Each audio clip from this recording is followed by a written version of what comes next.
Our review, we have Sam and Rashida. They're scuba diving. Their locations are shown relative to sea level. Use the less than, greater than, or equal to compare the two depths and explain the relationship. So Sam, right here, it says Sam swims at negative 25 feet and Rashida is swimming at negative 40 feet. So who's closer to zero? Who's closer to shore? To sea level. Well, to sea level, closer up to sea level up here is going to be Sam.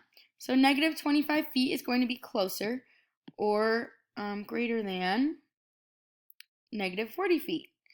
But now we're going to take a look.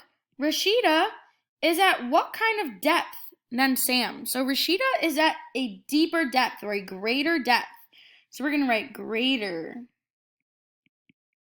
So she's more in depth. So she's lower. She's at a greater depth than Sam. So let's take a look at this next part. At 10 o'clock p.m. one winter night, the temperature was negative 3 degrees Celsius. Woo!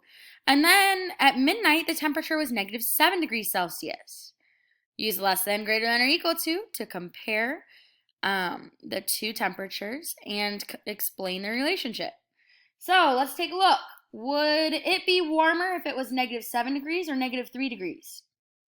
Well, for us, we would rather it be negative 3 than negative 7 because negative 3 degrees is going to be warmer than negative 7 degrees. Negative 7 degrees is even farther below zero.